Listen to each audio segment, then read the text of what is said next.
Hello friends, मैं अभिषेक आपका स्वागत करता हूं अपने यूट्यूब चैनल डिजी नॉलेज हम में। आज की इस वीडियो में हम क्लास 10 मैथ्स के आर डी शर्मा बुक के चैप्टर नंबर 5 और न्यू एडिशन की बुक से चैप्टर नंबर 9 एनसीईआरटी बुक का चैप्टर नंबर 5 अरिथमेटिक प्रोग्रेशंस को पढ़ेंगे। इससे पिछली वीडियो में हमने एक्सरसाइज 5.2 तक के क्वेश्चंस को पढ़ लिया था। इस वीडियो में हम एक्सरसाइज 5.3 सॉल्व करने से पहले उससे रिलेटेड जो टर्म्स पढ़नी है उसे और इसके अलावा इसमें जो एग्जाम्पल्स है उसे हम पढ़ेंगे। सो आइए अपनी इस वीडियो को स्टार्ट करते हैं और अपने इस टॉपिक में हमें क्या पढ़ना है इसके बारे में देखते हैं। सो बेसिकली अरिथमेटिक प्रोग्रेशंस को शॉर्ट में कहा जाता है एपी, जिसमें कि general term of an AP जिसके बारे में हमने पढ़ लिया था एन से हम डिनोट करते हैं। एन बराबर क्या हो जाता है ए प्लस एन माइनस 1 डी। अब देखिए हमें जो इसमें समझना है nth term from of an AP from the and. अब देखिए कोई एपी लिखी गई है, पिछली क्लास में जो हमने पढ़ा था कि स्टार्टिंग से जो हम समझते हैं कि हमने पहली टर्म दूसरी टर्म, अब हमें जो समझना है वो समझना है कि पीछे से nth टर्म कौन सी टर्म होगी। सो बेसिकली मान लीजिए कि हमारी कोई एक एपी है जिसमें ए है हमारी first term, common difference D से डिनोट करते हैं और इसमें टोटल टर्म मान लेते हैं एम टर्म्स है। टोटल का मतलब 1 2 3 4 5 6 7 8, यानी कि यहाँ पर टोटल कितनी टर्म है 8 टर्म्स यहाँ पर दे रखी हैं। अब देखिए यहाँ से हमने समझ लिया ए 2 है, डी भी 2 और एम जो है वो 8 के बराबर है। अब nth term from the and, यानी कि पीछे से अगर हमसे पूछा जाए कि पीछे से तीसरी टर्म बताइए कौन सी है, तो हम यहाँ से देखकर तो बता सकते हैं पीछे से तीसरी टर्म ये है। लेकिन अगर ये सीक्वेंस कुछ इस फॉर्म में दी गई होती और यहाँ पर डैश इस तरीके से रहता और यहाँ पर लिखा होता, मान लेते हैं कि यहाँ पर लिखा होगा 24। सो अब हमसे कहा जाए कि पीछे से बताइए कि तीसरी टर्म कौन सी होगी। अब तो हमें दिखाई भी नहीं दे रहा है कि पीछे से तीसरी टर्म कौन सी है, तो सीक्वेंस कुछ भी हो सकती है। यहाँ तो सिंपल है जिसमें कि हम डायरेक्टली बता सकते हैं। सो बेसिकली इस टाइप के क्वेश्चंस को हम कैसे सॉल्व करेंगे इसे हमें यहाँ पर देखना है। सो देखिए टोटल टर्म कितनी है, हमने देख रखा है कि टोटल टर्म है हमारी m, और हमसे पूछा जा रहा है पीछे से थर्ड टर्म बताइए। तो पीछे से कौन सी टर्म पूछी गई है, थर्ड टर्म बताइए। So third term from the and, तो ये n की वैल्यू हो जाएगी हमारी इस केस में 3 + 1 हम इसमें एक्स्ट्रा अपनी तरफ से लगाएंगे। क्यों लगाएंगे इसका मतलब हम समझते हैं। सो देखिए इस तरीके से पीछे से जो हमसे पूछी जाएगी कि तीसरी टर्म आगे से कौन सी टर्म होगी तो वो हम कैसे बताएंगे। सो देखिए हमसे पूछा जा रहा है टोटल टर्म कितनी है इसमें 8, पीछे से तीसरी टर्म हमें निकालनी है। सो माइनस का 3 प्लस का 1, सो यहाँ पे आ जाएगा 5 + 1 6, कितना आ गया 6। यानी कि पीछे से जो हमारी तीसरी टर्म थी वो आगे से कौन सी टर्म है, तो देखिए ध्यान से 1 2 3 4 5 6, यानी कि पीछे से जो तीसरी टर्म थी वो आगे से कौन से नंबर की टर्म होगी, वो आगे से हमारी 6th नंबर की टर्म होगी। सो हमने ये समझ लिया कि 6th नंबर की टर्म हमारी आगे से होगी और वही टर्म पीछे से कौन से नंबर की टर्म होगी, तीसरे नंबर की टर्म होगी। सो अब देखिए मान के चलिए कि हमारे पास में कोई एक सीक्वेंस दे रखी है। मान लेते हैं कि हमारे पास में कोई एक सीक्वेंस है और इस सीक्वेंस में हमारे पास में टोटल 50 टर्म है, 50th टर्म है। अब इसकी पहली टर्म हमें पता है कि मान लेते हैं कि पहली टर्म 3 है, दूसरी टर्म यहाँ से 7 है और तीसरी टर्म यहाँ से 11 है। तो देखिए डिफरेंस तो 4 का आ रहा है। सो अब हमारे पास में यहाँ से यह भी गिवन होगा कि टोटल टर्म कितनी है 50।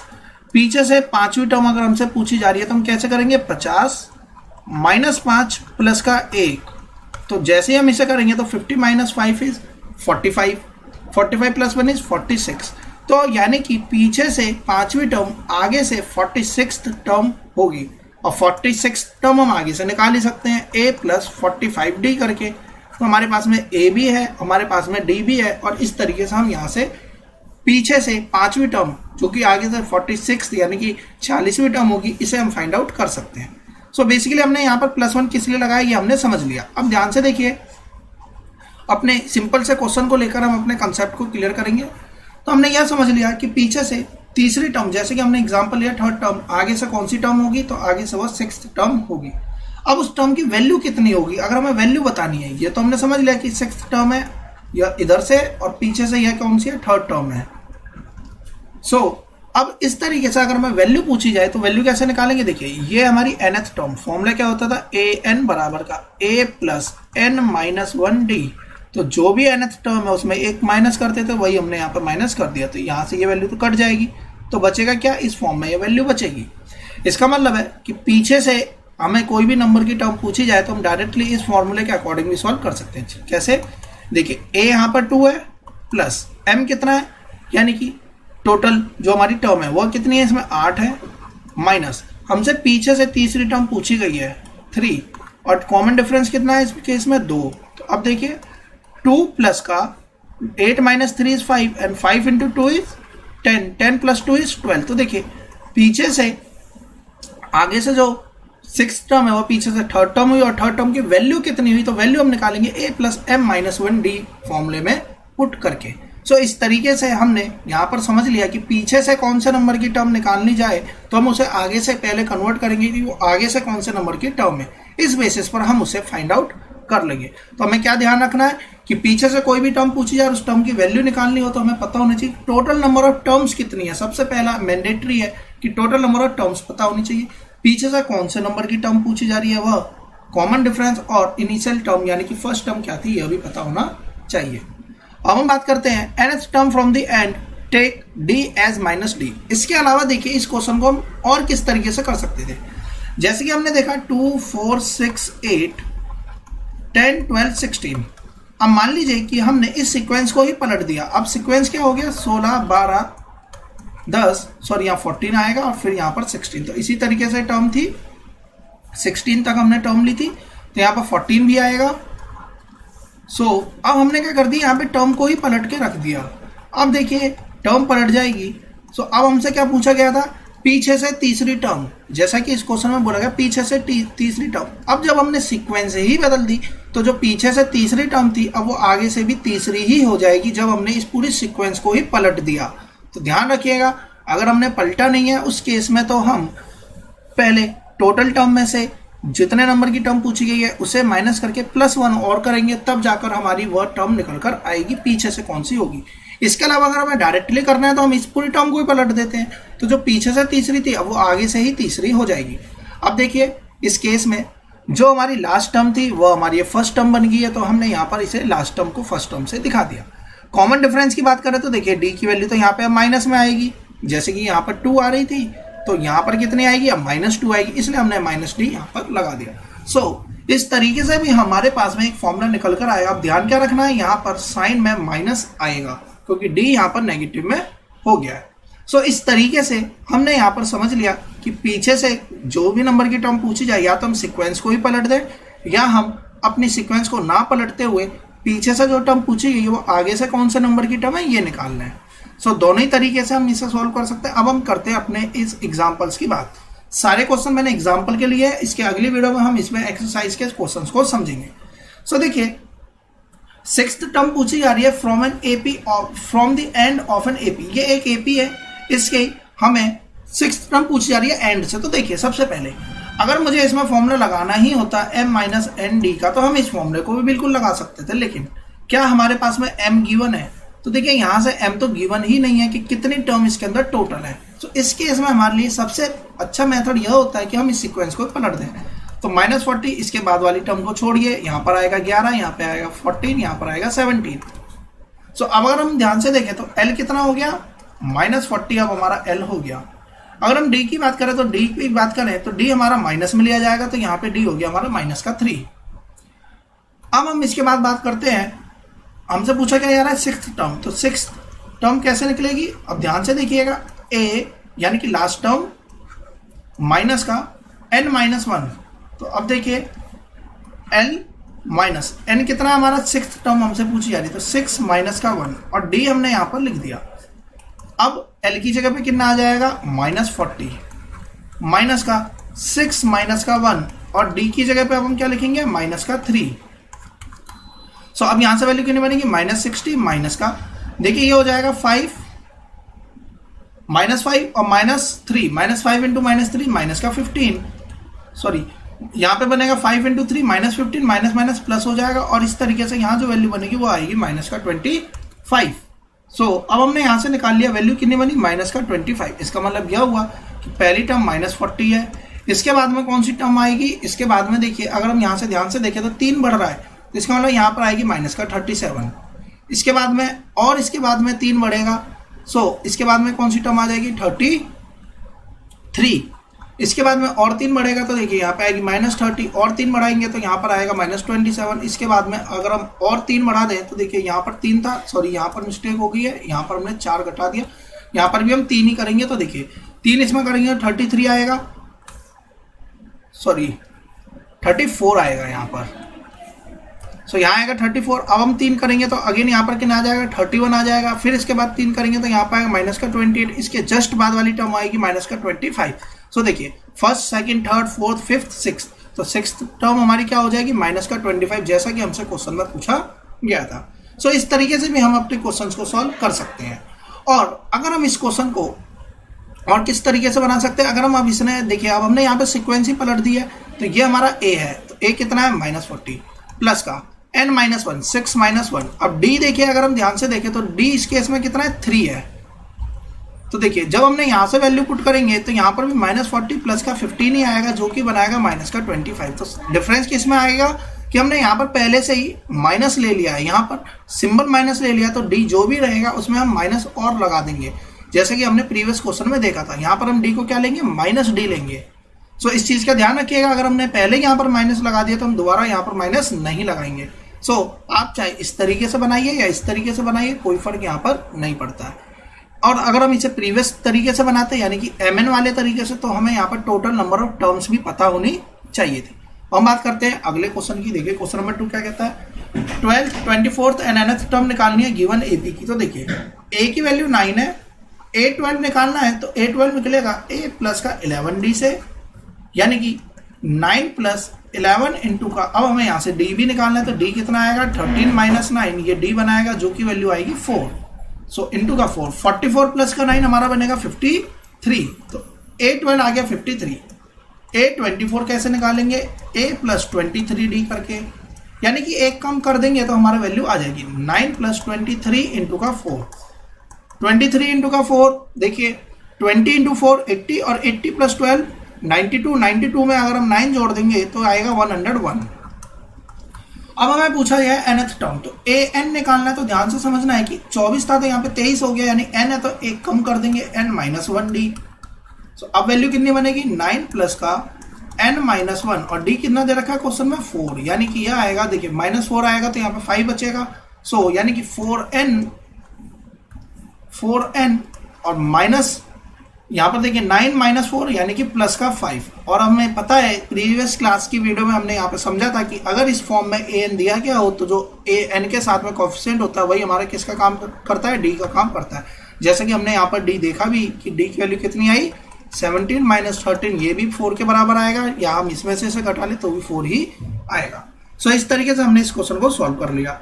हम आते हैं 18th टर्म, और इसकी जनरल टर्म निकालनी है जब गिवन जो वैल्यूज है वो इस तरीके से दे रखी है। सो देखिए a दिया है, d दिया है, 18th टर्म निकालनी, तो 18th टर्म कैसे निकलेगी, a प्लस 17d करके, -7 प्लस 17 इंटू का 5, 17 इंटू 5 85, 85 में से जब हम 7 माइनस कर देंगे तो आएगा 78।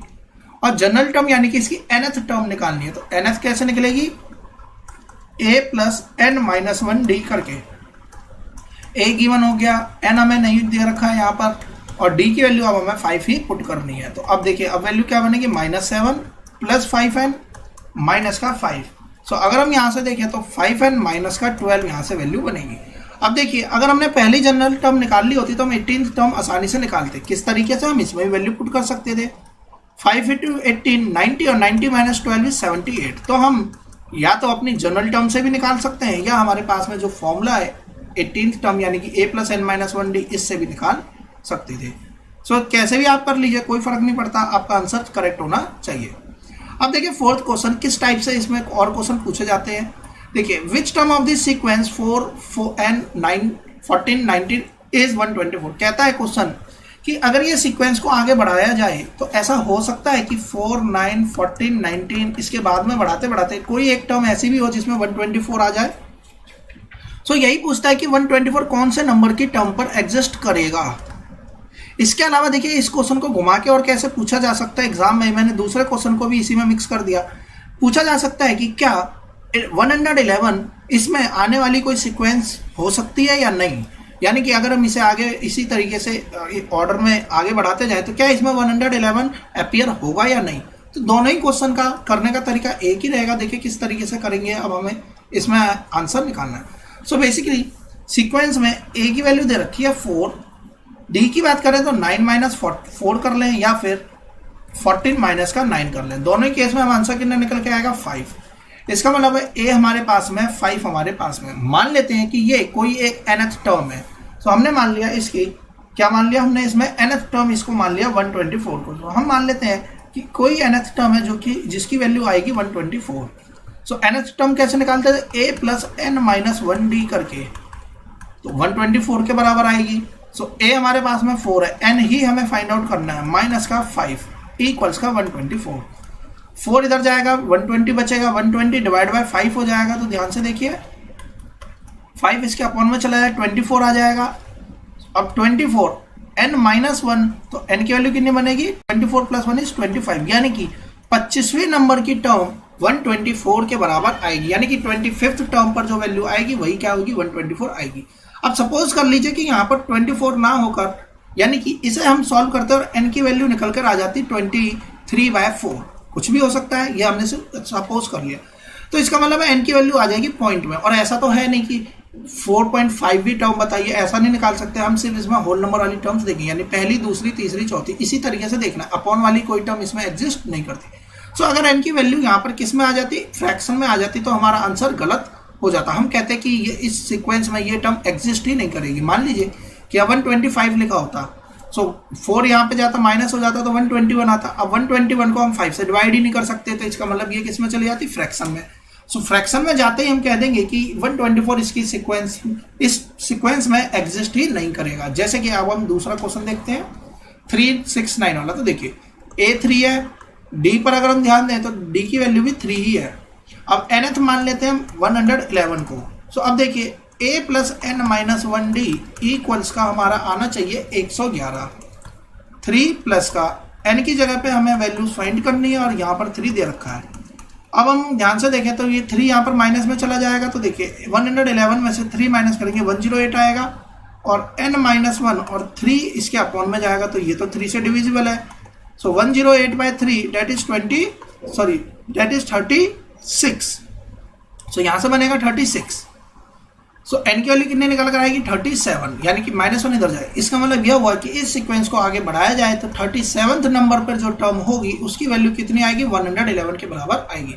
अगेन यहाँ पर फ्रैक्शन में आ जाता तो हम कहते कि 111 इसमें अपीयर नहीं होगा। जैसे अगर यहाँ पर 112 लिखा होता तो यहाँ पर 112 आ जाता। सो ये वैल्यू 3 यहाँ पर माइनस हो जाती, 109 आ जाता। अब 109 तो 3 से डिवाइड नहीं होता, तो उस केस में हम कह देते कि 112 इस सीक्वेंस में आने वाली कोई टर्म नहीं होगी। सो इस तरीके से हम आंसर्स बताने होंगे। अब देखिए कहता है question number 5, for what value of n is the nth term of the following two APs are same. कहता है कि किस वैल्यू के लिए n की ऐसी कौन सी वैल्यू है जिस पर इन दोनों एपीज की टर्म सेम आ जाए। जैसे कि गिवन सीक्वेंस मान लेते हैं कि एक छोटा सा क्वेश्चन लेते हैं कि 2 4 6 8 इस तरीके से कोई एक सीक्वेंस चलती जा रही है, और एक और सीक्वेंस लेते हैं, हम मान लेते हैं एक और सीक्वेंस तो 20 18 16 14 12। सो अगर हम ध्यान से देखें तो मान लेते हैं अगर इसे हमने 18 से शुरू करा होता तो 18 से शुरू करते हैं अगर इस सीक्वेंस को, तो 18 16 14 12 और 10। तो ये दो तरह की हमारी सीक्वेंस है, जैसे कि क्वेश्चन में यहाँ 2 सीक्वेंस है। तो कहता है कौन से नंबर की nth टर्म ऐसी होगी जबकि इन दोनों की वैल्यू सेम आ जाए। तो हम कहेंगे कि इस सीक्वेंस को देखकर हमें दिख रहा है कि यहाँ से 5th टर्म ऐसी है जो कि सीक्वेंस सेम बना रही है। सो ऐसा ही हमें इस गिवन क्वेश्चन में कहा गया है कि कौन से नंबर की टर्म बताएंगे कि जिसमें की वैल्यू सेम आ जाए। जैसे कि हम यहाँ देख रहे हैं कि यहाँ तो बढ़ रहा है नंबर लेकिन यहाँ घट रहा है, तो ऐसा पॉसिबल है कि यहाँ पर मान लीजिए कि यहाँ पर आ जाए 27 आ जाए और यहाँ पर भी 27 आ जाए, क्योंकि यहाँ पे बढ़ रहा है और यहाँ पे घट रहा है। और 27 इसके 12th टर्म की बात करें कि 12th टर्म इन दोनों की सेम आ जाए, तो यही हमसे क्वेश्चन पूछता है कि कौन से नंबर की टर्म सेम होगी। सो बेसिकली किस टाइप से इस क्वेश्चन को सॉल्व करेंगे, तो देखिए हम यहाँ लिखेंगे कि a की वैल्यू है यहाँ पे 1 और d की वैल्यू है यहाँ से 6। सो nth टर्म अगर हम यहाँ से निकालें तो a प्लस का n माइनस 1d हो जाएगा। सो a है 1 प्लस का n कितना है हमारा, n की जगह पे n रखेंगे और d है हमारा 6। तो देखिए 1 प्लस का 6n माइनस का 6, यानी कि 6n माइनस का 5 इसकी क्या हो जाएगी, nth टर्म हो जाएगी। अब चाहे वो पहली हो, दूसरी हो, तीसरी हो, कोई भी टर्म हो। इसी तरीके से इसकी nth टर्म निकालते हैं। देखिए 69, d कितना आएगा, इस केस में d की वैल्यू बनेगी माइनस का 1, क्योंकि 68 माइनस 69, तो nth टर्म यहाँ से निकालेंगे, कितना आएगा a प्लस n माइनस 1 और d की जगह पे माइनस 1। सो a की जगह पे कितना आ जाएगा 69 minus n minus minus plus का 1 that is 69 plus 1 that is 70 हो जाएगा। 70 माइनस का n, 70 माइनस n, ये होगी इसकी nth टर्म। अब देखिए हमने जैसे कहा कि 15th टर्म इसकी सेम थी, जैसे अभी हमने बात करी यहाँ पे 12th टर्म सेम थी, इसका मतलब nth टर्म सेम होगी तभी तो वैल्यूज इक्वल आएगी। सो इसका मतलब यह हुआ इसकी nth वन टर्म और इसकी nth टर्म को हमें इक्वेट कर देना है, यानी कि दोनों की nth टर्म, इसकी nth टर्म को हमने an मान लेते, इसकी nth टर्म को an डैश मान लेते, यानी कि 6n माइनस 5 किसके बराबर आएगी, 70 माइनस n। अब यहाँ से जब हम n की वैल्यू निकालेंगे तो n यहाँ पर देखिए फ्रैक्शन में आ जाएगा, 75 आएगा और 75/6 आ जाएगा, यानी कि n फ्रैक्शन में आ गया। इसका मतलब है कि इसकी जो टर्म बनेगी वो 36 पॉइंट में आएगा, या हम ये बात करें 12 पॉइंट में कहीं वैल्यू चली जाएगी। इसका मतलब है कि हमारी रियल नंबर तो होल नंबर में वैल्यूज ही नहीं आ रही। सो इसका मतलब यह हुआ कि ये सीक्वेंस अपने आप चलेगी, ये सीक्वेंस अपने आप चलेगी, इनमें कोई भी ऐसे नंबर की टर्म नहीं है जो सेम आ जाए। हाँ, ऐसा जरूर हो सकता है कि इसमें 25 आ जाए 25वीं 12वीं टर्म पर, और इसमें भी 25 आ जाए लेकिन वह 25 18th टर्म पर आए, ऐसा हो सकता है। मैं सिर्फ यहाँ पर आपको सपोज करके बता रहा हूँ कि क्या क्या इसमें प्रेडिक्शन हम ले सकते हैं, लेकिन ऐसा नहीं होगा कि यहाँ भी 12th टर्म पर 25 और यहाँ भी 12th टर्म पर 25 है, क्योंकि जब यहाँ वैल्यूज ही सेम नहीं आई, यानी कि n की ऐसी कोई वैल्यूज ही एग्जिस्ट नहीं करी, तो यहाँ पर आंसर हमारा नहीं निकलेगा। इसका मतलब यह हुआ कि ऐसी कोई भी वैल्यू n की यहाँ पॉसिबल ही नहीं है जब nth टर्म इन दोनों AP की सेम आ जाए। तो हम यहाँ पर लिख देंगे, so here is no value of n which is possible for the same value of this two given APs। हम बात करते हैं क्वेश्चन नंबर 6 की। देखिए अब यहाँ पर हमें क्या बनाना है, इक्वेशन बनानी है। इक्वेशन किस तरीके से बनती है, ये हमने पेयर और लीनियर इक्वेशन इन 2 वेरिएबल और क्वाड्रेटिक इक्वेशंस में अच्छे से समझा था। देखिए which term of an AP, ये एक AP है, पूछता है कि इस AP की कौन सी टर्म ऐसी होगी जो कि 31वीं टर्म से 130 ज्यादा होगी।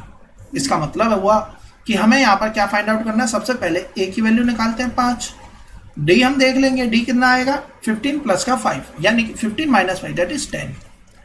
31st टर्म की बात करते हैं, 31st टर्म पहले लिखते हैं A प्लस का 30D, तो A प्लस का 30D हमारी हो जाएगी 31st टर्म। अब हमसे पूछा क्या जा रहा है, हमसे यहाँ पर यह पूछा जा रहा है कि कौन से नंबर की टर्म ऐसी है जो कि 130 ज्यादा है 31st टर्म से। तो हम मान लेते हैं let the term be nth term, हम मान लेते हैं वह टर्म nth टर्म है। तो an कैसे निकलेगा, अब हमसे बोलेगा 31वीं टर्म से कितना ज्यादा है, 130 ज्यादा है। सो 31वीं टर्म हमारी कितनी आएगी, देखिए 5 प्लस का 30 इंटू का 10, 305, यहां से बनेगा 305 और यहां से कितना बनेगा 130, 305 प्लस का 130 के बराबर ये वैल्यू आ जाए। nth टर्म का मतलब a plus n minus 1d। सो यहाँ वैल्यू कितनी आएगी, देखिए 4 3 5 435, a कितना है हमारा 5, n हमें फाइंड आउट ही करना है और d हमारा 10 दे रखा है। 5 आ जाएगा माइनस हो जाएगा 430 बचेगा, तो n माइनस 1 कितना आएगा 430, और ये जो 10 था ये इसके डिवाइड में आ जाएगा, तो कितना आएगा 43। n की वैल्यू कितनी बनेगी यहाँ से 44। इसका मतलब यह हुआ कि गिवन टर्म में जब n की वैल्यू यानी कि n 44th नंबर की जो टर्म होगी वो 31वीं टर्म से 130 ज्यादा होगी। So which term of an AP, यानी कि 44th term of given AP will be 130 more than its 31st term. तो इस तरीके से हमें इसे फाइंड आउट करना है। अब देखिए क्वेश्चन नंबर 7 अपने आप में इंपॉर्टेंट क्वेश्चन है। अब ध्यान से क्या समझना है, सबसे पहले इस क्वेश्चन को हम सॉर्ट करके समझते हैं। जैसे कि मान लीजिए कि यहाँ पर वैल्यू लिखी है -10 -5, या हम बात करें -10 है, इसके बाद में -7 है, देखिए 3 का अंतर आ गया, अब इसके बाद में फिर से 3 का अंतर आ गया, अब इसके बाद में फिर से 3 का अंतर आ गया। अब जैसे ही अगर हम बात करें इसमें, सॉरी हम इसे प्लस में मान लेते हैं। सो अगर हम ध्यान से देखें तो यहाँ पे 3 का अंतर आ रहा है, अब इसके बाद जैसे ही 3 का अंतर आएगा यहाँ वैल्यू आ जाएगी -2। सो अब हमें क्या समझना है, जैसे मान लीजिए कि एक ये सीक्वेंस जैसे क्वेश्चन में गिवन है, हमसे पूछा जा रहा है कि कौन सी टर्म ऐसी होगी जो कि पहली नेगेटिव टर्म होगी। तो यहाँ से जैसे सीक्वेंस है तो हमने देखा कि पहली नेगेटिव टर्म कौन सी आई, ये वाली टर्म, तो कि कौन से नंबर पे आई 5th टर्म पर आई। तो यही क्वेश्चन हमसे पूछता है कि देखिए यहाँ वैल्यूज कम तो हो रही है लेकिन कोई ना कोई तो पहली नेगेटिव टर्म होगी, इसके बाद भले ही कोई भी नेगेटिव आए उससे फर्क नहीं पड़ता। सो हमें पूछा जा रहा है पहली नेगेटिव टर्म कौन सी टर्म होगी, यानी कि वो 5th टर्म है कि 10th टर्म है, ये हमें फाइंड आउट करना है। तो अब हम इस क्वेश्चन को करते हैं। देखिए किस तरीके से करेंगे, सिंपल क्वेश्चन है, बस थोड़ा सा लॉजिकल हमें सोचना है और हमारा आंसर्स निकल कर आ जाएगा। देखिए an की वैल्यू हमें अब कितनी दिखानी है, लेस देन 0 के बराबर दिखानी है। इक्वल टू 0 नहीं रखेंगे क्योंकि ऐसा जरूरी नहीं है कि पहली नेगेटिव टर्म से पहले 0 आ जाए, तो 0 के बराबर नहीं रखेंगे, हमें नेगेटिव पूछा गया है तो हम लेस देन ही रखेंगे। सो देखिए a plus n minus 1d जो है अब वो इक्वल टू 0 बिल्कुल भी नहीं, लेस देन 0 के बराबर हम रखेंगे। अब अगर हम ध्यान से देखें तो a की वैल्यू तो यहाँ से 20 है, d हमें यहाँ से फाइंड आउट करना पड़ेगा क्योंकि d यहाँ से हमें वैल्यूज की फॉर्म में दे रखा है। अब देखिए 19 होल 1/4 में से हमें 20 को माइनस करना है। सो देखिए जब भी इस टाइप से नंबर दिया जाए तो हमें कैसे माइनस करना होता है, इसे हम थोड़ा सा फास्ट मेथड से एक तरीके से देख लेते हैं कि जब भी फ्रैक्शन की वैल्यूज को माइनस करना हो कैसे माइनस करते हैं। सो देखिए यहाँ पर समझते हैं फ्रैक्शन की वैल्यू को हमें कैसे माइनस करना है, फिर हम इसके बाद में बात करेंगे। जैसे कि मान लीजिए कि यहाँ लिखा हुआ 4, माइनस करना है हमें 4 में से 2 होल 1/3। सो अब हम इसे कैसे माइनस करेंगे, देखिए 4 में से हम 2 ना घटा के 4 में से हम 3 घटा देंगे, एक बड़े नंबर को घटा दीजिए तो वैल्यू कितनी आएगी 1। 3 में से 1 को घटाइए तो कितना आएगा 2 और नीचे जो लिखा है उसे लिख दीजिए, यही हमारा आंसर है। देखिए सॉल्व करके देख लेते हैं एक बार। 4 माइनस का 3 × 2 6 + 1 7, 7/3 एलसीएम लेंगे 12 आएगा, 3 आएगा तो देखिए 12 माइनस 1 7 5, 5/3 तो कितना आ जाएगा 1 होल 2/3।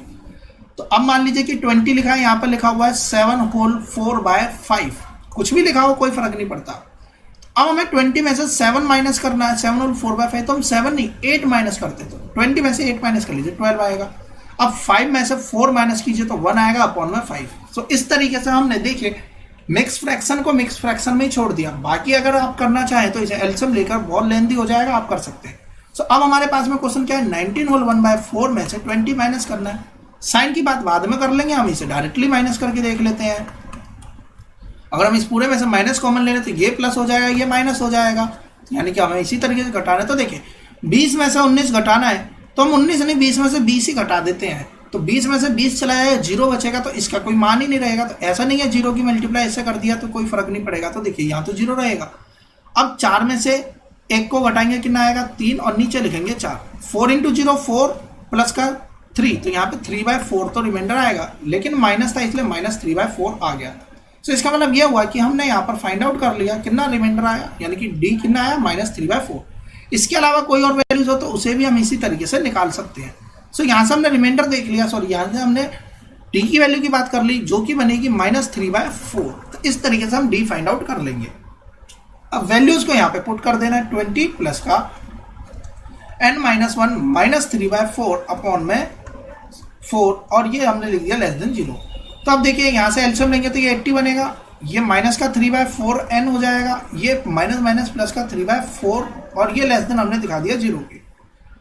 अब हमने इतना सॉल्व कर लिया, यहाँ पर भी आ गया 1, सॉरी यहाँ पर भी आ जाएगा हमारा 4 क्योंकि हमने एलसीएम ले लिया है। अब ये 4 को हम हटा देते हैं, दूसरी साइड लेकर जाएंगे तो देखिए यहाँ से आएगा 83 माइनस का 3n, 0 से मल्टीप्लाई कर देंगे तो 0 के बराबर आ जाएगा।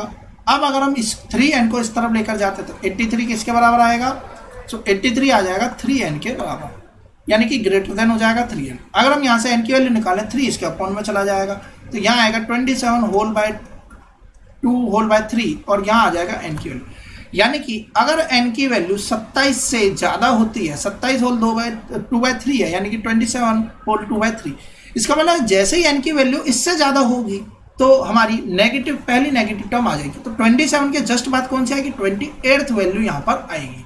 इसका मतलब 27th वैल्यू पॉसिबिलिटी है 27th वैल्यू 0 भी हो सकती है और ऐसा भी है कि यह पॉजिटिव में आ जाए, लेकिन जो 28th वैल्यू है वो अपने आप में नेगेटिव फर्स्ट नेगेटिव टर्म ही होगी। इस तरीके से हमें सॉल्व करना है, यानी कि यहाँ पे हमेशा वैल्यू दी जाती थी, इस बार हमने 0 के बराबर सॉरी 0 ग्रेटर देन 0 के बराबर रख दी, यानी कि ये गिवन टर्म लेस देन है 0 और 0 हमारा ग्रेटर देन हो जाएगा गिवन टर्म से। इस तरीके से हमें फाइंड आउट करना था, हमने यहाँ पे फाइंड आउट कर लिया।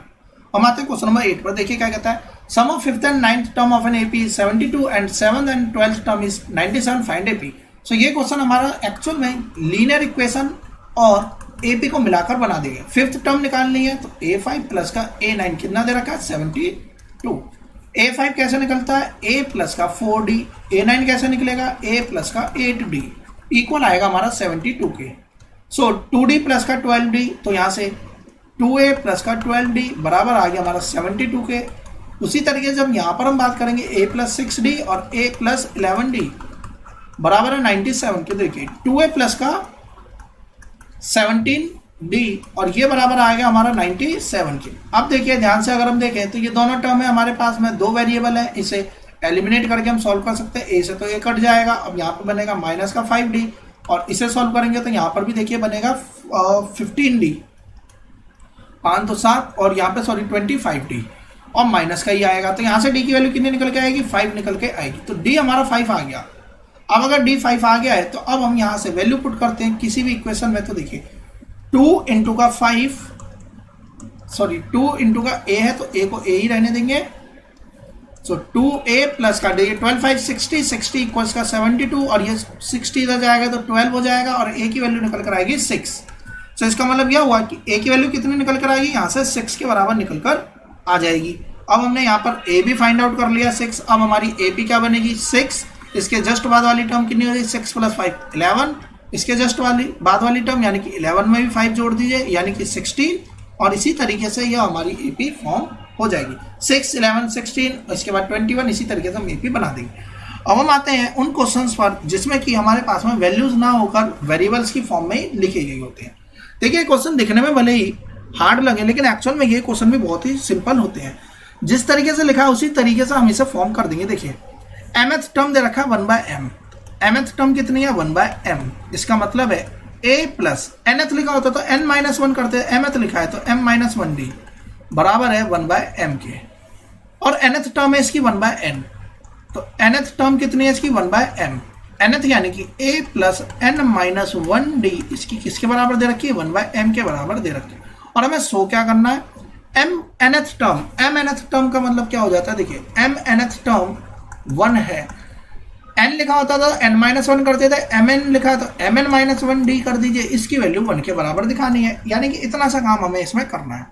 अब ध्यान से देखिए हम अगर इसमें से a और d निकाल दें, इसमें पुट कर दे तो हमारा आंसर आ जाएगा। अब इन दोनों इक्वेशंस को सॉल्व करते हैं। तो अगर हम इसी के नीचे लिख दें इस इक्वेशन को n-1d इक्वल्स का 1/m, तो देखिए दोनों केस में सॉरी यहाँ पर 1n है, यहाँ पर ध्यान रखना है हमें n दे रखा है। सो यहाँ n है, यहाँ भी n है। तो अब अगर हम इसे माइनस के a से कट जाएगा और यहाँ पर क्या बनेगा, देखिए md माइनस d माइनस का nd और माइनस माइनस प्लस का d इक्वल्स का 1/n माइनस का 1/m। देखिए d से d कट जाएगा, m माइनस n ब्रैकेट में d इक्वल्स, अगर हम यहाँ एलसीएम ले लें mn आएगा तो यहाँ पे m माइनस n आएगा। तो देखिए m माइनस n से m माइनस n कट गया, d कितना आ गया 1/mn। अब देखिए d निकाल लिया 1/mn, इसे इसमें पुट कर देते हैं। तो a प्लस n-1 किसी में भी पुट करिए कोई फर्क नहीं पड़ता, mn बराबर का 1/m। अब हम यहाँ से m से m नहीं काटेंगे क्योंकि अभी यहाँ वैल्यूज रह गई है। तो अब हम इसे सॉल्व करेंगे, फिर इसके बाद में इसे हटाएंगे। सो a प्लस n की मल्टीप्लाई से करेंगे तो यहाँ तो 1/m बचेगा, माइनस का 1/mn आएगा इक्वल्स का 1/m। अब अगर हम यहाँ पर इस केस में एलसीएम लें तो अब हम एलसीएम ले सकते हैं। तो देखिए एलसीएम लेकर कितना बनेगा, यहाँ पर आएगा mn, तो amn प्लस का n माइनस का 1 इक्वल्स का 1/m। अब हम m से m काट देंगे। अब अगर हम ध्यान से देखें तो amn प्लस का n माइनस का 1 इक्वल्स का आएगा n के बराबर। सो अगर हम अब यहाँ से a की वैल्यूज की बात करें तो a कैसे निकलेगा, इस पर आते हैं। अब देखिए सबसे पहले हम इसे रब कर देते हैं क्योंकि d हमारा निकल के आ गया 1/mn। सो अब हमने यहाँ पर क्या करना है, 1/mn को रख देना है।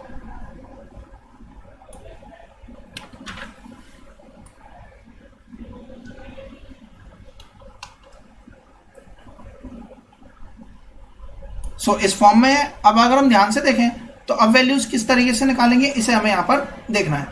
सो देखिए d की वैल्यू कितनी थी 1/mn और इसी तरीके से हमने इसे सॉल्व कर लिया और यहाँ पर हम लेके चले गए। तो अब देखिए यहाँ पर हम क्या करते हैं, इस a को a की फॉर्म में ही छोड़ देते हैं। क्यों, क्योंकि a ही हमें यहाँ से फाइंड आउट करना है। तो a को हम यहाँ से अगर इसी फॉर्म में छोड़ दें तो अब क्या बनेगा, देखिए a प्लस का 1/m माइनस का 1/mn इक्वल्स का 1/m। 1/m जब इस तरफ जाएगा तो ये तो वैल्यू 0 बना देगा। तो a माइनस का एम एन इक्वल्स का 1/m माइनस का 1/m। तो देखिए ये वैल्यू इधर गई तो ये 0 हो गया, और ये वैल्यू इधर जाएगी तो a की वैल्यू आएगी 1/mn, यानी कि d भी निकल के आया 1/mn और a भी निकल कर आया 1/mn। इसमें पुट कर देते हैं। तो अब हम इसमें पुट करेंगे तो कितना आएगा, देखिए 1/mn प्लस का mn माइनस का 1 और 1/mn इक्वल्स का 1। 1/mn तो इसे यही लिखते हैं प्लस का, इसकी मल्टीप्लाई करेंगे तो यहाँ पे तो 1 बचेगा क्योंकि mn से mn कट जाएगा, यहाँ पे बनेगा 1/mn। और देखिए 1/mn से 1/mn कट गया, देखिए यहाँ भी 1 है और यहाँ भी 1 है, और यहाँ LHS RHS के बराबर आ गया। इसका मतलब हमें जो प्रूफ करना था वो हमने यहाँ पर प्रूफ कर दिया। सो यही हमें शो करना था, हमने शो करके दिखा दिया। तो ध्यान रखिएगा, हम d की वैल्यू निकालकर किसी भी इक्वेशन में पुट कर सकते हैं, कोई फर्क नहीं पड़ेगा। हम आते हैं 10th क्वेश्चन पे। देखिए 10th क्वेश्चन भी उसी तरीके से हो जाएगा, m टाइम्स mth टर्म। तो देखिए हम mth टर्म को डायरेक्टली लिख देते हैं am बराबर का n times of nth term. ऐसा बोला गया है कि ये इक्वल है, तब हमें दिखाना है m प्लस nth टर्म जो होगी वह 0 के बराबर होगी। और यदि यह 0 के बराबर है तो हमें प्रूफ क्या करना है, बेसिकली इस टर्म में -1 कर देंगे, a plus m plus n minus 1 d equal 0 हमें यहाँ से दिखाना है। सो अगेन यहाँ से भी a और d की फॉर्म में हम सॉल्व कर सकते हैं, या हम इस इक्वेशन से ही डायरेक्टली इसे बना सकते हैं। देखिए m times of a plus m minus 1d equals n times of a plus n minus 1d। Equal है, क्वेश्चन में गिवन है। अब अगर इक्वल है इसे इस तरफ ले आते हैं तो देखिए m a प्लस, अगर इस तरफ लेकर आएंगे तो हम यहाँ पर डायरेक्टली सॉल्व कर लेते हैं कि यहाँ पर साइन आ जाएगा माइनस का, और ये वैल्यू बनेगी हमारी किसके बराबर, 0 के बराबर, जब हम इसे एक तरफ ले आए, यानी कि इस टर्म को इधर ले आए। अब देखिए अगर हम इसमें ध्यान से देखें तो यहाँ पर तो आ रहा है a और इसकी मल्टीप्लाई हो रही है m से प्लस का। अगर हम इसमें देखें तो देखिए m माइनस का nd minus an minus n minus का 1 और n और d इक्वल्स का 0। सो अब हम इसमें देखते हैं तो यहाँ से देखिए a m और a n, तो यहाँ से a कॉमन करेंगे तो m माइनस n आएगा। और अगर हम इसकी बात करें तो यहाँ पर देखिए ध्यान से, तो यहाँ कितना बनना है, m माइनस का, सॉरी यहाँ पर आएगा 1, m माइनस का 1, और यहाँ भी बनेगा m माइनस का 1। सो अब देखिए यहाँ पर कितना आ जाएगा, अगर हमने इसे mn को तो इस फॉर्म में लिख दिया। अब इसमें से कॉमन करने की बात करते हैं तो यहाँ पर बनेगा m स्क्वायर माइनस का md माइनस का n square minus minus plus का nd, इस फॉर्म में आएगा बराबर का 0। a m माइनस का n, यहाँ पर देखते हैं तो देखिए m square minus n square is m plus n, m minus का n, इन दोनों को हमने लिख दिया। माइनस का अगर हम इसमें से m को माइनस को कॉमन कर ले, माइनस d को कॉमन कर ले तो देखिए माइनस d कॉमन हो जाएगा, m प्लस का बचेगा और ये माइनस का n बचेगा, और यहाँ पे आ जाएगा d। माइनस हमने साइन पहली बार ले लिया, बराबर का आएगा ये 0 के। पूरी इक्वेशन में देखिए m माइनस n अब हमें नजर आ रहा है, पूरी इक्वेशन से m माइनस n अगर हम यहाँ से कॉमन कर लें तो यहाँ क्या बचेगा, देखिए a ब्रैकेट में m माइनस n को बाहर ले लिया तो यहाँ कितना रह गया m प्लस का n, m माइनस n बाहर ले लिया तो यहाँ पे माइनस का 1 बचेगा, तो यहाँ पे हमने लगा दिया माइनस का 1, और ये d इस पूरे के साथ में है। इस बात का हम ध्यान रखेंगे कि ये d क्या है, देखिए इसके साथ में भी d था जो कि हमने यहाँ पर नहीं लगाया, तो यहाँ पर d भी आएगा तो हमने d को कॉमन कर लिया। सो m माइनस n तो बाहर आ गया, तो देखिए m प्लस n बचा, और यहाँ से भी m माइनस n बाहर आ गया तो माइनस का 1 बचा, और इनटू का d, और ये वैल्यू किसके बराबर है, 0 के बराबर है। m माइनस 1 मल्टीप्लाई में इधर जाएगा तो 0 हो जाएगा, तो बचा क्या, a ब्रैकेट में m plus n minus 1 d, और ये वैल्यू किसके बराबर आ गई, 0 के बराबर आएगी। सो इस तरीके से हमने यहाँ पर क्या दिखा दिया, जो चीज़ हमसे पूछी गई थी वही हमने यहाँ पर प्रूफ कर दिया। सो बेसिकली हमने करना क्या था, इसे डायरेक्टली मल्टीप्लाई करना है, उसके बाद कॉमन लेना है। देखिए am तो ठीक है, यहाँ पर m स्क्वायर के साथ में d भी मल्टीप्लाई में हो रहा था, तो यहाँ पर d आप लगा लीजिएगा। इसके बाद माइनस का md माइनस का an, जो कि हमने यहाँ पर पहले हटा दिया, तो यहाँ पे बनेगा माइनस का n स्क्वायर डी और माइनस माइनस प्लस का एन डी। डी यहाँ से कॉमन कर लिया इस चारों में से, तो यहाँ देखिए m square minus n square को सॉल्व कर लिया, माइनस को बाहर लिया तो m माइनस n आ गया। m माइनस n को पूरे को बाहर कर देंगे, एक तरफ ले जाएंगे, हट जाएगा, और इस फॉर्म में हमारा आंसर बन जाएगा। सो इस तरीके से हमें सॉल्व करना था। अब हम आते हैं क्वेश्चन नंबर 11 पर।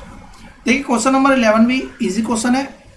देखिए क्या कहता है, pth qth and rth term भी a b c respectively then so that, ये हमें दिखाना है।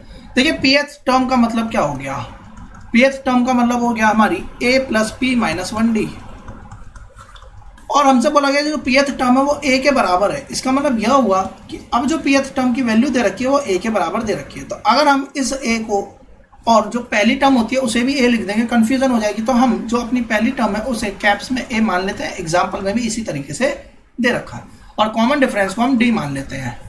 सो अब देखिए, जब हम a वाली यानी कि pth टर्म की बात करेंगे तो a बराबर किसके आएगा, pth टर्म है तो a बराबर फर्स्ट टर्म प्लस का pth है तो p माइनस 1 d।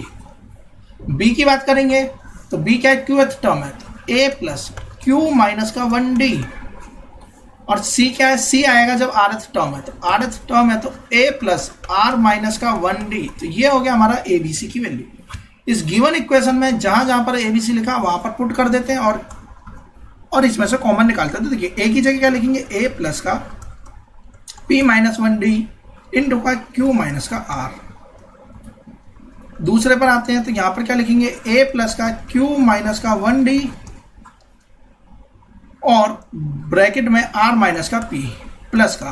अब हम इसे भी लिख लेते हैं। c को क्या लिखेंगे, c को हम लिख सकते हैं a प्लस का r माइनस का 1d इंटू का p माइनस का q, और इक्वल हमें दिखाना है इसे 0 के बराबर, क्योंकि अब हमें इसे इक्वल दिखाना है तो हमने यहाँ पे लिख दिया p माइनस का q। अब यहाँ पर भी लगा देते हैं हम ब्रैकेट। अब देखिए अब हमें किस तरीके से सॉल्व करना है। यहाँ पर जो वैल्यू आ रही है, देखिए इसमें भी a है, इसमें भी a है, इसमें भी a है। अब हमें क्या करना है, इसकी मल्टीप्लाई करनी होगी। तो देखिए a की मल्टीप्लाई करते हैं q माइनस r से, तो a q माइनस r, इसकी मल्टीप्लाई करते हैं तो कितना आएगा, देखिए यहां पर मल्टीप्लाई करने के बाद में जो वैल्यू बनेगी वह बनेगी हमारी p d q minus r। अब माइनस करेंगे तो माइनस का d q माइनस का r, इस तरीके से वैल्यू बनेगी। अब हम ध्यान से देखते हैं, अगले वाले पर आते हैं प्लस का।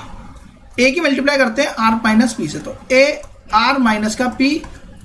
अब इसकी मल्टीप्लाई करते हैं इससे, तो देखिए q d r माइनस का p माइनस का d r माइनस का p, d की मल्टीप्लाई इस पूरे से। अब p माइनस q की मल्टीप्लाई करते हैं इस पूरे से, तो देखिए a p माइनस का q, इसकी मल्टीप्लाई करेंगे प्लस का r p माइनस का q, और माइनस d की मल्टीप्लाई करेंगे p माइनस q से। इक्वल्स हमें दिखाना है 0 के।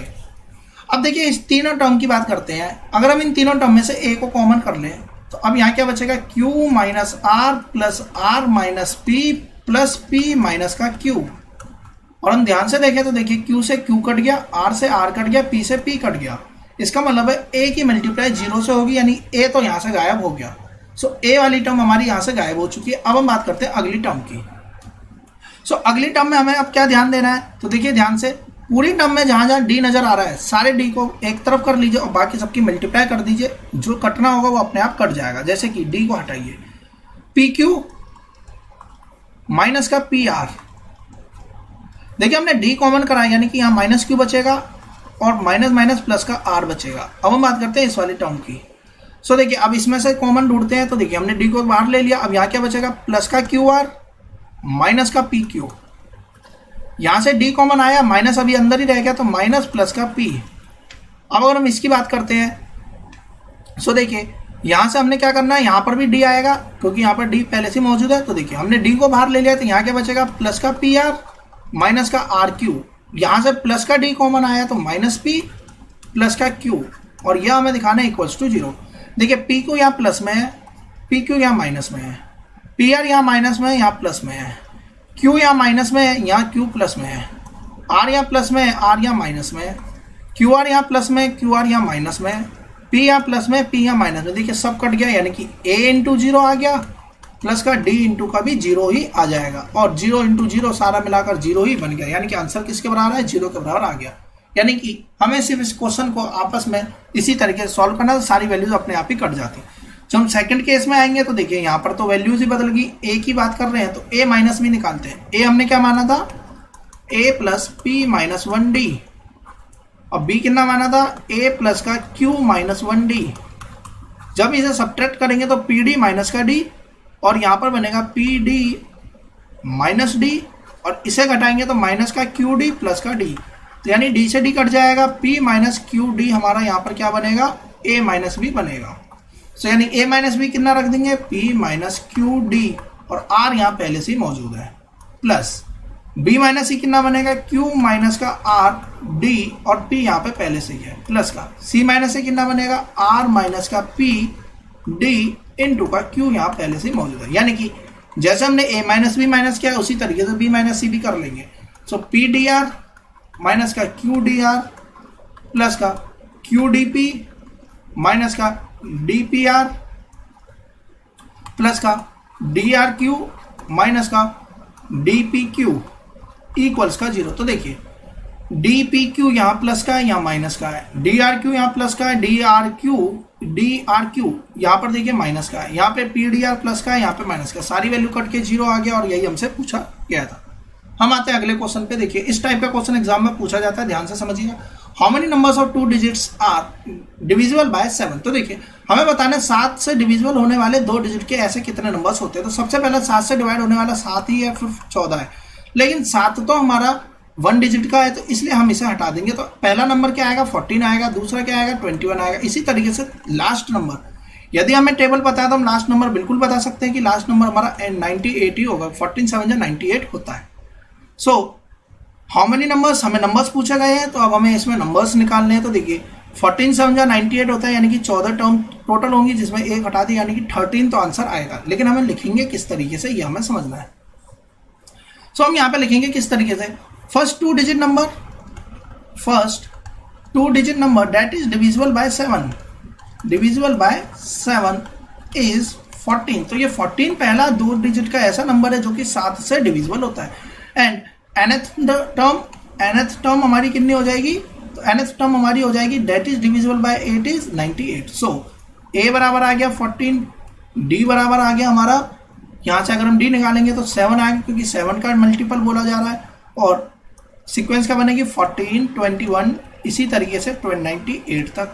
और a भी है हमारे पास में, d भी है हमारे पास में, और हमारे पास में टोटल नंबर ऑफ टर्म्स जो हमसे पूछी गई है वही हमें निकालना है, और nth टर्म हमारी 98 गिवन है। सो an बराबर का a plus n minus 1d। अब देखिए nth टर्म क्या है, 98 बराबर का a है हमारा 14 प्लस का 7n माइनस का 7 आएगा, माइनस 7 बनेगा, 7 यहाँ पर माइनस में जाएगा, तो 91 बाय 7, तो n की वैल्यू निकल के आएगी हमारी 13 के बराबर। यानी कि टोटल यहाँ पर 13 टर्म होंगी, यानी कि 13 ऐसे 2 डिजिट के नंबर होंगे जो कि 7 से डिविजिबल हो जाएंगे। तो इस तरीके से हमें इस क्वेश्चन को सॉल्व करना था। अब हम आते हैं अगले क्वेश्चन पे। देखिए इसके अलावा एक क्वेश्चन और भी पूछा जाता है कि 50 और 500 के बीच में बताइए कौन सा नंबर, कितने ऐसी टर्म है जो कि 7 से डिविजिबल है। तो सबसे पहली बात तो 50 तो 7 से डिविजिबल ही नहीं है, तो पहला नंबर जो 50 के बाद में आएगा 7 से डिविजिबल वो निकालना है। हम इसे 7 से डिवाइड करेंगे, 7 7 जा 49, रिमाइंडर आ गया 1।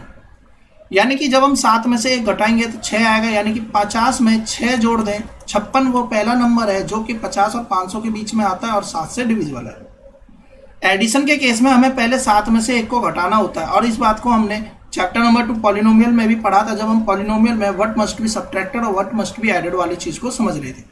और माइनस, देखिए 500 से तो छोटा ही नंबर देखना होगा, तो यहाँ पर हम इसे क्या करेंगे, सिंपल इसी तरीके से डिवाइड करेंगे। 7 7 जा 49, 7 1 जा 7, यानी कि 3 रिमाइंडर आ गए, यानी कि 500 में से 3 घटा देंगे, 497 लास्ट टर्म होगी, पहली टर्म हमारी 56, कॉमन डिफरेंस हमारा 7। सो इस तरीके से इस क्वेश्चन को हम सॉल्व कर लेंगे। अब हम आते हैं अगले क्वेश्चन पे। देखिए अगला क्वेश्चन क्या कहता है, 2 APs of same D, first term of one of these is 3 and other is 8, what is the difference between their second term and 10th term. देखिए इस टाइप के क्वेश्चन को करने से पहले मैं आपको कुछ बताना चाहता हूँ, उस कंसेप्ट को समझेंगे, फिर इसके बाद इसे करेंगे। जैसे कि मान लीजिए कि 2 टर्म दे रखी है, 3 5 7 9 11, देखिए 2 ही 2 का गैप है।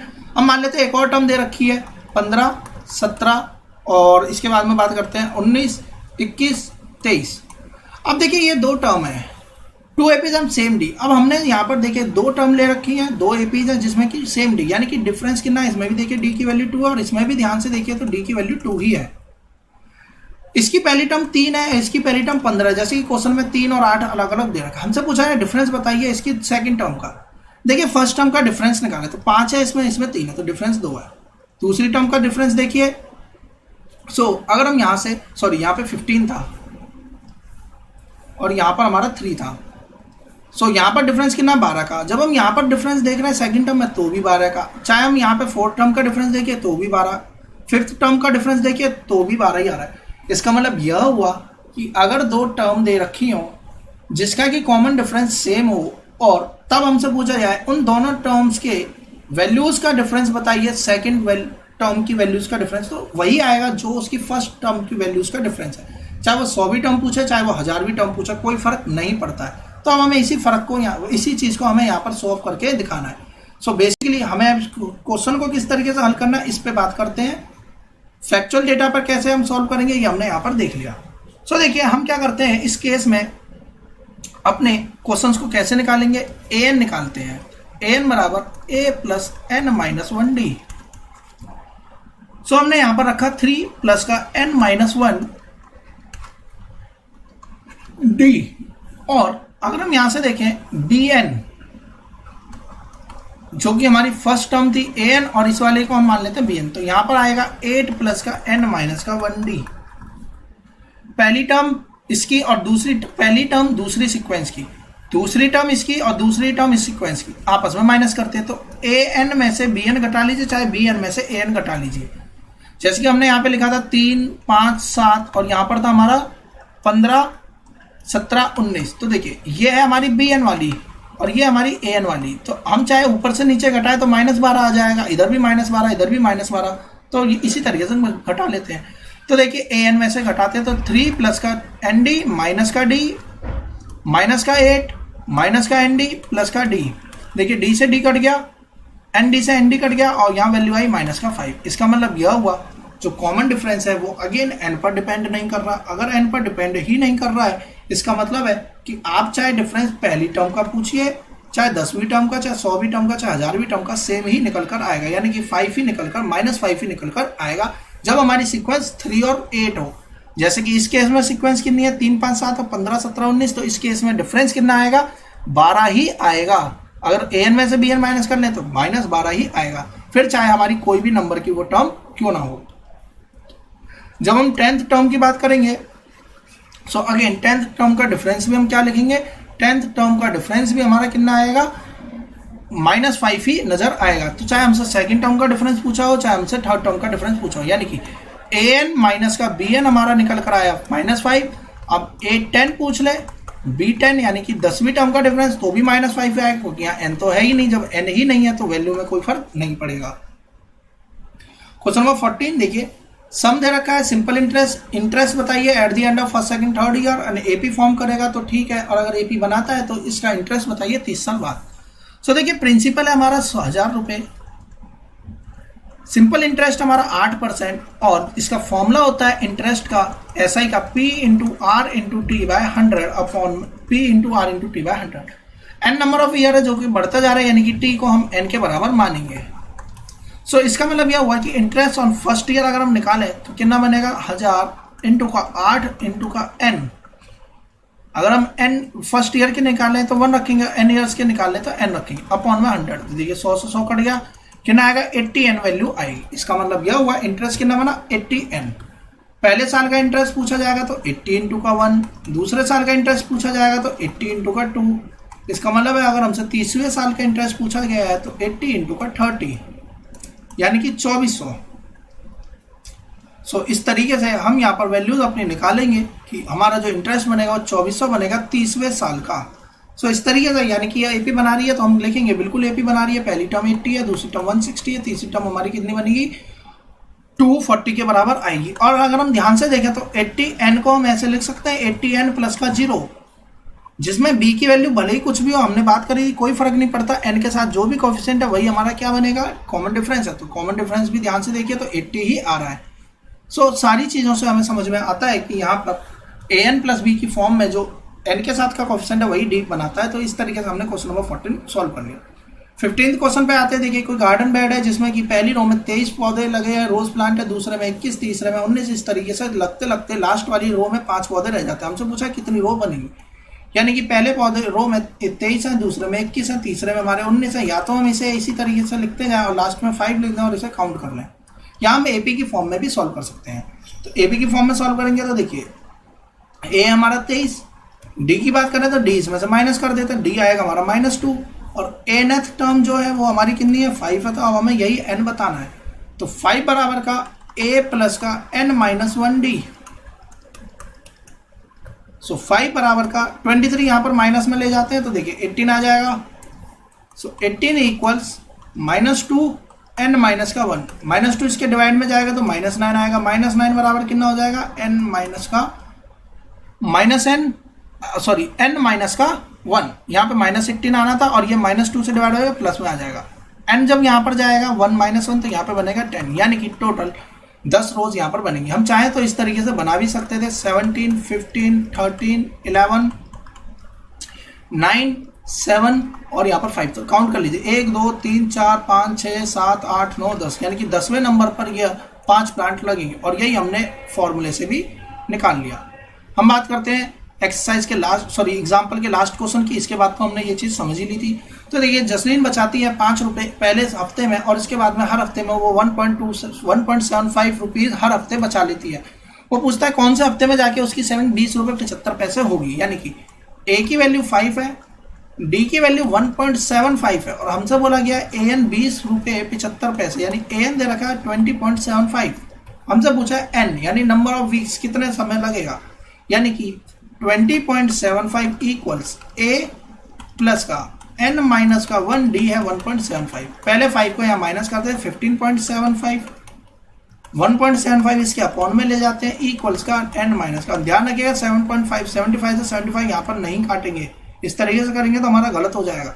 पॉइंट से पॉइंट हटाएंगे और 175 देखेंगे तो ये बेसिकली 9 टाइम्स में कट रहा है, क्योंकि 175 का 10 गुना तो इतना ही होता है और इसमें से जब हम 175 माइनस करेंगे तो 1575 ही आएगा। तो 9 टाइम्स हो गया तो n की वैल्यू कितनी बनेगी, 1 माइनस का इधर आएगा प्लस का, यानी कि n की वैल्यू आएगी 10। 10वें हफ्ते में जाकर उसके पास में टोटल कितनी सेविंग हो जाएगी, जसलीन के पास 20 रुपीज़ एंड 75 पैसे के बराबर सेविंग हो जाएगी।